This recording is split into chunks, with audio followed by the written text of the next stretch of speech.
Felicity's father served in the 2nd Punjab Regiment of the British Indian Army.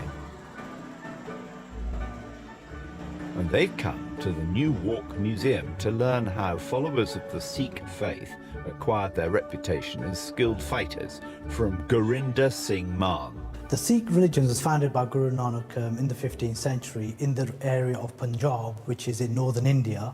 They were facing a persecution from the Mughals, so as a result they militarized themselves and were able to actually combine themselves into a military force. Did they integrate these combat skills within their religion?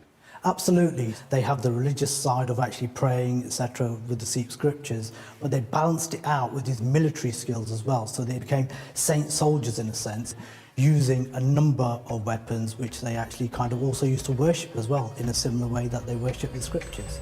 But during the 19th century, the powerful and very wealthy Sikh Punjab region was threatened by the expansionist plans of the British East India Company.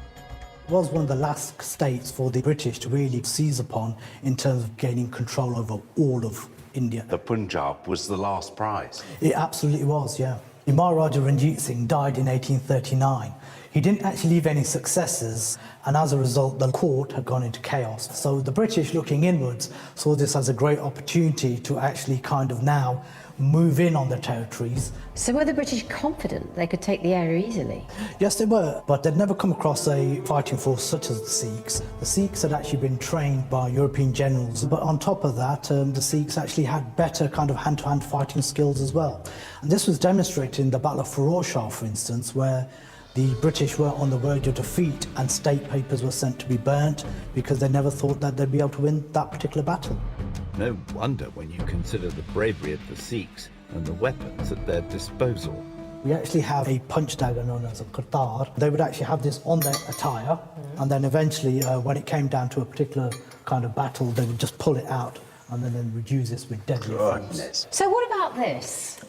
I'm familiar with this. The Greeks invented this. Did they? Yeah, the quoit. The quoit.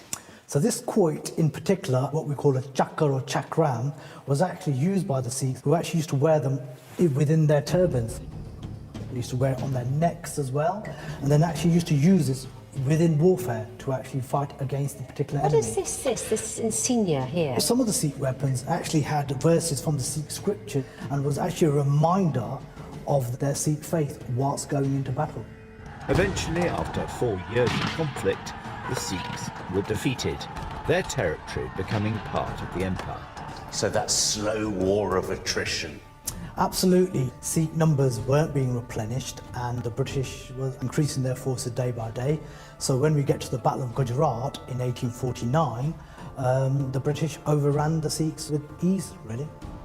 After that, the Punjab was annexed by the victors and the Sikhs would remain under British rule until independence almost 100 years later. The British saw the Sikhs as being a very formidable enemy, so as a result the Sikhs were actually employed in various campaigns. So this mutual friendship developed over a course of many years, where the Sikhs were the backbone of the Commonwealth in terms of the numerous places they went to.